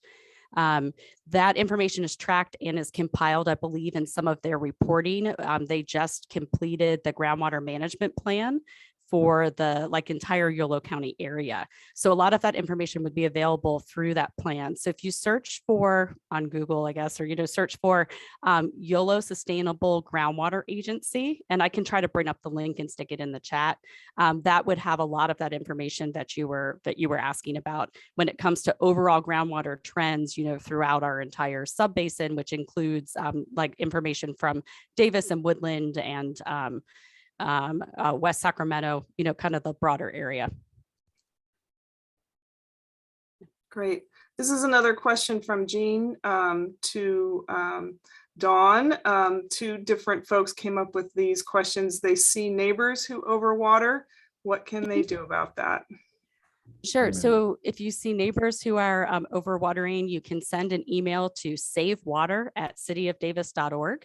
And we do have a staff member, one of our environmental program specialists, who specifically works on water waste concerns. And we'll look into that. That concern, usually it starts with an educational approach. Often, leaks are occurring in irrigation systems when people may not even know that it's happening. They're running in the middle of the night. They're not seeing that there's potentially an issue. So start with an educational approach. But if you're able to get any pictures or feel comfortable doing that, that's very helpful to kind of be able to see, the area that something happens happening in. Try to give as much information as you can provide. If you have, a street address, that really helps to kind of narrow down where an issue might be occurring. If it's something for, you see something along a green belt or at a city park or a school district property, you can also send those to the Save Water email. We'll make sure they get to our irrigation staff or over to the facility staff with the Davis Joint Unified School District. Great, Dawn, thank you. Okay, I'm going to pose one more question, and then I'm going to open it up to hand raising, and you can speak the question that you already have in the chat or another one. Lori, for both of you, Dawn and Dawn, Lori brings up hydrometers. Dawn, Shor, to start, what's your experience with those?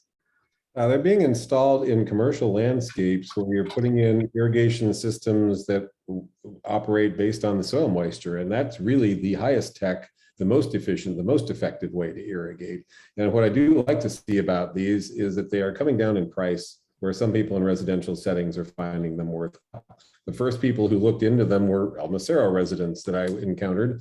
they pay their water bill once a year on their property bill. And it can be quite a shocker when they get that water bill, and they were not able to track it. And so a number of them have looked into these, not just smart timers, but the ones that operate through soil tensiometers, which override the irrigation. They're great. And they used to be very high tech, strictly commercial landscaping. Companies like Ewing Irrigation in Sacramento, companies like the irrigation supply folks up in Woodland are aware of them. And you can get one. And in a lot of cases, people will find they will pay for themselves. They will cover it. They will, especially if water rates are going up. Now for a multi-family. All I was thinking about is a simple thing. It's about 6 inches long, costs about $10. And if you think your lawn is looking thirsty, you stick this in and you could see. And a lot of times I never have to water because it doesn't need it. When this, I'm sorry, Don, that's what I was thinking of, not a fancy thing, but when go the ahead. city has events, we give those out sometimes, and we've actually partnered with Tree Davis when there's new trees that are planted on private properties. They're given we call it a soil moisture meter. It just tells you, is the soil moist or dry? You stick it in, like you said, about 6 inches to the root level, and you can actually even use it in lawns and just put it in different spots and kind of see. But what Don was mentioning is really helpful too. The irrigation controllers have come a long way, and you can now actually have soil moisture sensors attached to your irrigation controller. So it's really looking at what is the soil like, what does your plant actually need, and it's considered very similar to how similar in effectiveness to a weather-based irrigation controller, where you're looking at the climate and kind of the the temperature, those wind conditions.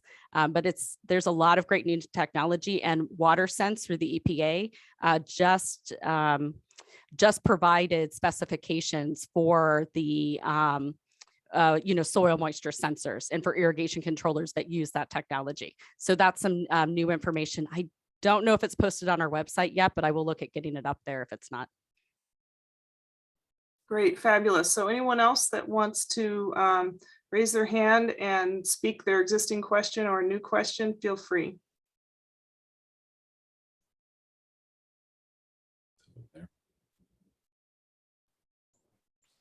I had a quick one for John Shor. Go ahead, Carson.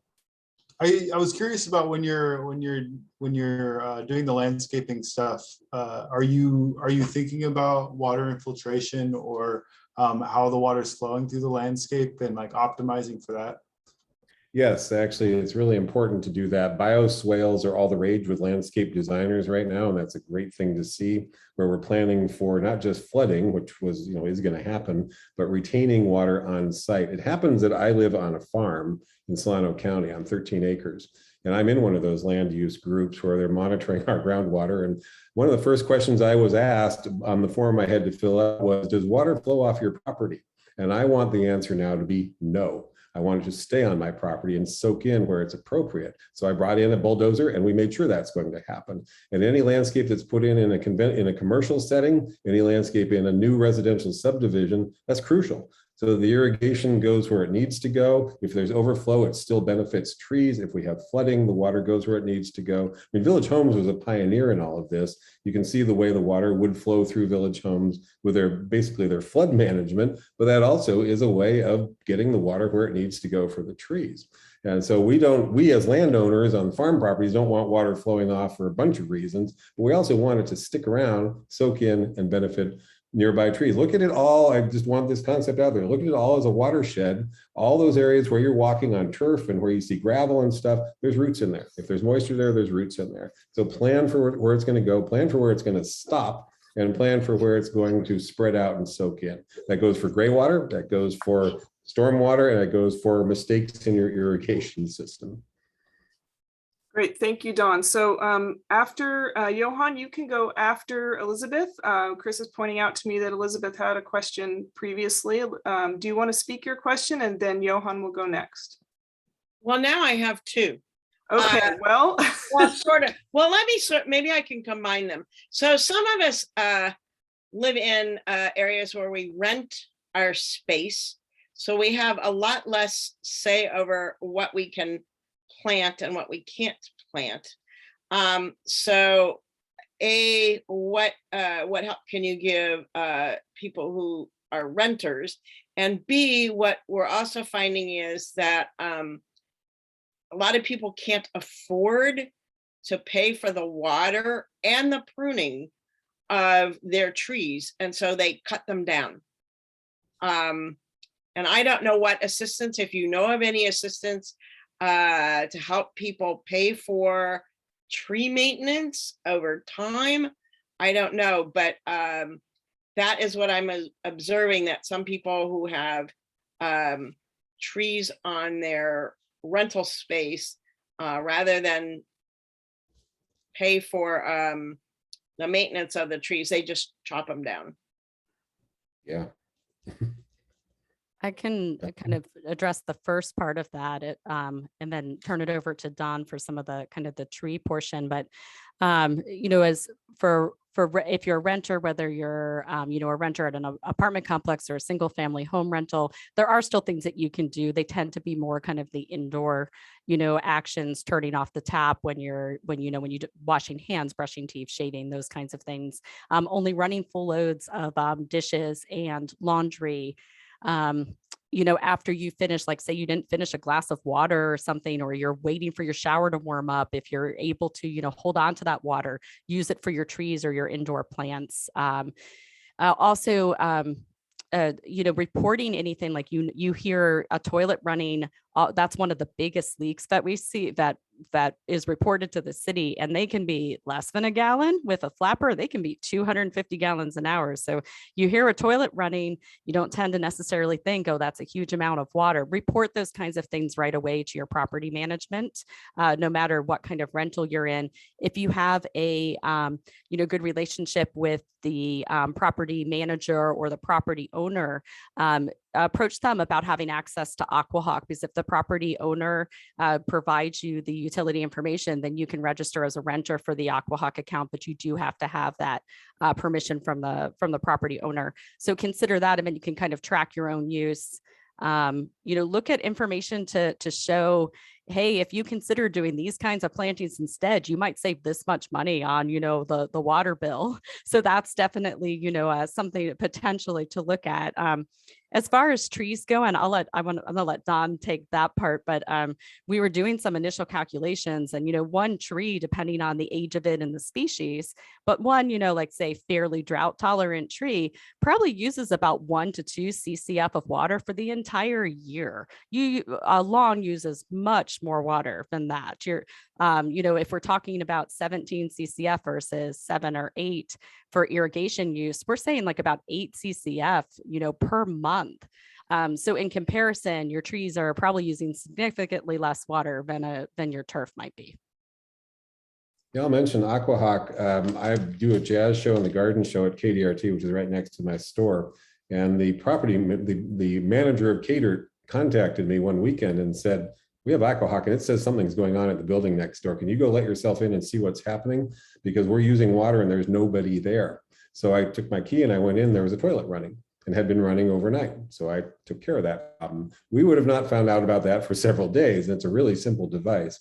You actually, Elizabeth, are selling yourself short a little bit here, because I know you're in Rancho Yolo, and Rancho Yolo is one of the neighborhood associations that has started to work together on tree issues. I gave a talk there. It's been a couple of years, obviously, since we did this, but it was a real interest down there on the part of the people who are living there. And we did talk privately as well, some of us, about the unique issues that mobile home neighborhoods have, first of all, and the fact that many are renters, and so there's an expense. And I do think that every neighborhood should get together and do a tree survey, get an evaluation, I can help with this kind of thing, tell you what trees are going to be problematic, and start costing out these things, because tree maintenance, you're right, is not cheap, but trees are a collective benefit. And so if there's any way for everybody to come together and work with the property owner, I realize that can be challenging, to keep those trees healthy. The key word that seems to work, aside from saving water, is safe. Because as you know, for example, there was a eucalyptus down in Rancho Yolo that just split right off and fell on the ground during a windstorm. That's unsafe. And most of us know that eucalyptus are like that. So if tree maintenance is needed, it shouldn't be after the tree blows over and hurts somebody. It should be on a proactive basis. And a strong neighborhood association includes renters and owners, and it involves an overall view of the trees, not just planting new ones, what you're going to replace the old ones with, and that ongoing maintenance. That way you can get an estimate. Someone could come through and look at the dangerous trees, the ones that are declining because of drought, and the ones that are simply aging out, and start a process of planning and planting to replace them. Tree Davis is ready to help with the planting part. I've made a note, because this has come up more than once, the cost of maintenance is a big factor. Tree Davis is expanding thanks to a huge grant that we got to an educational component out in West Sacramento and other communities. As far as we're concerned, the urban forest doesn't stop at the city limits. And a big part of that is going to be getting folks there to understand, just go outside and look around at their particular population of trees, how healthy they are, what maintenance they need, where the gaps are. So I do think that an overall plan is a useful thing to start with. And I know actually that you all have started that process. So you really should give yourself some credit for being one of those communities that's already taking this on to some degree. Well, Don, we would love to have you back, and we would love to continue that conversation. Yeah, and it's also happening in Village Homes, and it's happening in Willowbank, and even conversations with the folks in El Macero. So very different kinds of communities facing the same problems. Wow, that's really amazing and encouraging to hear that Davis is so active in these areas. We have 3 more people that I'd like to squeeze in the next 7 minutes, maybe more, if we can be concise. So Johan, and then Scott, and then John Watterson. I have a general question about the actual difference in global warming between a green and a brown area. Does somebody have actual data about that? In watt per square meter and year or per day?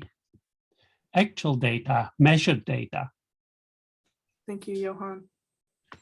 Do you have any of that? We have some imagery, what is it, mapping imagery that's been done that does show in a very graphic way the effect of tree canopy on surface temperature. I've used it in a couple of talks, but I'm cautious because surface temperature is not livable. You know, it's not up here, it's down at the ground level, but it is there, yes. And this is a new tool that's available that we at Tree Davis plan to make big use of, because we can look at this, looks like a thermal map of Davis, and we can look at where Sutter Hospital is and where certain other large asphalt areas are. And we can see there is a 10 to 20 degree difference in some of those surface temperatures because they are not shaded by trees. And trees don't just shade. We've had this discussion, solar panels shade, outdoor structures shade, but trees of course transpire and they evaporatively cool the air. We do have that data, at least in an image format, the GIS type of mapping, which does show it. And you'll find that in the report to the Tree Commission a couple months ago, as they were working with the Natural Resources Commission to try to come up with a parking lot shading ordinance. And so some of that information that you're looking for is right there. Just go through the agendas of the Tree Commission. I think is going to be the simplest place to find it. It'll show you the very stark difference the trees make when they shade an asphalt or concrete surface. Great, thank you. Scott? I've changed the nature of my question. I guess I'll simplify this by saying, are there watersheds that have been looked at in terms of protection from tree coverage in the Yolo County region that maybe a team effort, if you will, Tree Woodland, Tree Davis, other people gathering to do kind of a tree raising, if you will, to protect a particularly sensitive watershed? I can't think off the top of my head of a specific natural area that we've done that in, because we've focused on residential and corridors and streets and parking lots and things like that. That's definitely a worthy area of investigation, because we could work with some of the other nonprofits locally to see if there are places to plant trees. We're working our way up 113. We're working our way outside of the city now. So that would be an expanded role for Tree Davis, is perhaps protecting some of those, what you're describing as watersheds. I don't know off the top of my head know of any, because Tree Davis is just getting to that expansion stage now with our new grant funding and the new projects we're taking on. Tree Woodland is a much smaller organization, as I understand it. older folks, and so they need some infusion of help and some capital probably. Getting these regional organizations to work together is one of our big goals, because that would enable the kind of thing you just described. If you have ideas, by the way, you can find me at Redwood Barn, or you can send a note to Tree Davis and give suggestions for places we might look into for any round of grant funding for that kind of thing. There is some tree restoration work that's done by the Cache Creek Conservancy up along the Cache Creek, corridor area, and by Poudre Creek Council along the Poudre Creek area, and like Winters and Davis. So there are some of those efforts, to do additional tree plantings and kind of expand that canopy, in addition to all the great work that Tree Davis is doing kind of on the urban canopy, so that we have some more of those, tree and wildlife corridors and connections there. Thank you both. John, do you want to speak your question? Actually, John's gone, but I'm here in his place. This is Peggy. Peggy. Two things. First of all, we live in Village Homes, and Village Homes is just forming a new expanded water committee. And so this information is wonderful, and I'm hoping it gets out to more people than just the people that are here. The second thing is, he had a question as he parted to walk the dog about what are optimal watering hours? Sure. Well, overall, kind of the optimal watering hours are, late at night or early in the morning. Can let Don talk if there's something more specifically to trees. If you have, drip irrigation, or you're doing like direct tree watering, those hours aren't limited by the city. You can water at any time, but you usually do want to water kind of the heat of the day, want to avoid that time period.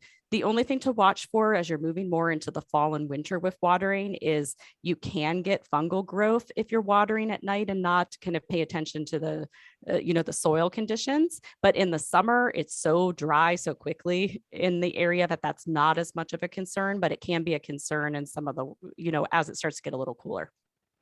Great. There's a bit of a concern with moisture trapped around the crown. And we talked about this a lot during the gray water seminar that we did. If moisture is trapped around the crown during very high temperatures, you can get an infection with water molds such as Phytophthora cinnamomi. And that is what we call that is overwatering or crown rot or root rot. But the combination of conditions that makes the tree susceptible to it are high temperature and high moisture at the same time, which are two things that would not naturally happen in the Sacramento Valley. So it's almost always happening when you're irrigating too frequently during high temperature periods. The ideal time for water conservation and in terms of preventing that possibility of these water molds is early morning, late at night, within a couple hours of sunrise into the early part of the day. If a tree is stressed, water it. But for the city's conservation goals and to reduce the possibility of a pathogen, early morning is considered optimal. Thank you, Don. Chris, do we have time for a couple more questions, or do we need to wrap it up? Unmute. Well, we're right at time, but I think if we have a couple more, that's fine. Okay, so we had several board members who had comments in the chats. Lisa and Larry, you had several comments. If either one of you want to bring those to the group, that would be great. I think Lisa has already jumped off. Okay. John Johnston had a comment in the chat. Do you want to share? It was just a notation that 17 CCF, most people in town don't know what a CCF is. It's 100 cubic feet. If you think of it in terms of gallons, 17 CCF is 12,700 gallons. And if you can imagine, if a typical homeowner could imagine using that much water a month, that might give them a little more incentive to think about conserving some of it. Thank you, John. That's a really good point. It's come up that we're looking at adding some information to the city's website. We have a utility bill insert, but it's from a little while back that was, kind of talking about CCF and gallons and kind of what does that mean, but you have to go to that PDF. So we need to make that information a little more readily available. Also, there had been a request a little while back for the residential gallons per capita day to give an idea of how much does, a typical resident in Davis use, typically we're looking at single family properties, but we are looking at adding some additional information like that onto the city's website. An added wrinkle is that we all talk in inches. So we'll talk about applying an inch of water. Well, what exactly is that? Well, I can tell you exactly what it is. 0.62 gallons per square foot is an inch of water. We all understand it when it's raining. Oh, we had half an inch of rain last night, but most people don't think in terms of irrigation that way. So I actually threw that jargon out there at the beginning as, 1 inch of water. Our ET rate is just about 2 inches. So 50% of that would be 1 inch of water per week, 0.62 gallons per square foot.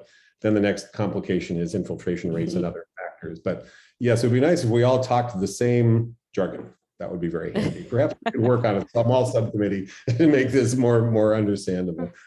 That would be very helpful. I wanted to mention real quick too, that even though 3 days per week watering is, the amount that is, allowed under the current watering restrictions, that's the maximum amount, for watering. So if you can, cut back a day or cut back a few minutes on your irrigation timing, see how your plants and your trees are doing. And then if they are still thriving and they're doing okay, then maybe just water that additional day if we have a really extended, hot period.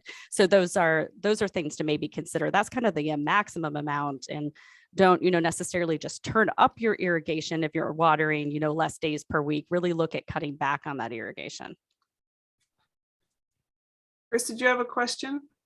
There's one more question from Gary Darling. Otherwise, I think everyone who had a question has had a chance to ask one. So Chris, why don't you go ahead, and then Gary, if you want to follow up. How about we do Gary first, and then I'll kind of wrap up with my comments. Perfect. Gary, do you want me to speak it for you, or? All right, I'll go ahead and do that. So Sure, Gary's, either way. oh, you're ready. Okay, go ahead. Oh, yeah. I just did some back of the envelope on gray water. I'm pretty supportive of in places that don't have a lot of water, but especially in the wintertime, we can easily get floodwaters and put them underground, and that's quite inexpensive. But if we look at a community-wide basis, paying for gray water and risking that people use the appropriate detergent and not wash diapers, given our potential dependence on groundwater in a long drought, it really makes sense to, I think, keep that resource safe. And then the other thing that we can't forget about Davis is that when you flush your toilet or you use your laundry, it ends up going back into groundwater anyway without too much loss. There's some energy loss, but it just doesn't feel cost efficient for me to get into gray water systems, given the risks and the honestly the capital cost of doing something like that. Because if someone's going to install a gray water system, they're already using a high efficiency washer anyway. So I've always wondered about the cost efficiency of that versus other strategies that are available to us here. Well, shall I answer that question? Sure. You're the expert. Yeah. So you're referring to the risk of distributing gray water into the landscape, and it's pretty well established that when homeowners use gray water friendly detergents and hygiene products, that the soil is amply able to handle that. In terms of the capital investment, I have to agree with you. Water is too cheap. If water were priced according to its embedded impacts of collection and future drought, then it would cost a great deal more, and then the capital outlay would actually make more sense. Yeah, I think though you have to consider the hydrograph, that we have a whole lot of water in the winter usually in California, and Yolo County's been particularly good, and you'll see it in its groundwater plans, that if you take winter floodwaters and you put them on, say, farm fields, they percolate well, and it's very easy to generate, say, $50 an acre foot water in the wintertime, and that goes in the groundwater. The strategy of capital here just doesn't seem to pencil out, given the really strong good options we have otherwise. Okay, thank you for that, your contribution. Chris, do you want to go ahead? Yeah, I think I want to call out a few things that were asked about, but also came from our speakers today around collaboration, volunteerism, neighborhood discussions, and questions about how do we, get other people to pay attention to their water use. And I think we have some parallels going on in our community right now. We're seeing energy prices go up rather rapidly, and a lot of people are talking about their bills. And I think we're going to see the same thing again with around water conservation. And I would encourage everybody to get to those links for this video when we post it. Some of the Tree Davis videos that are there on their website, the resources that the city has. Download a few things, even maybe print a few things, and have them at hand. Be available to your neighbors, be available to other people, share the information you have, and share that information in a positive way, that there are solutions and there are ways to do things better. And your landscape can be beautiful and interesting and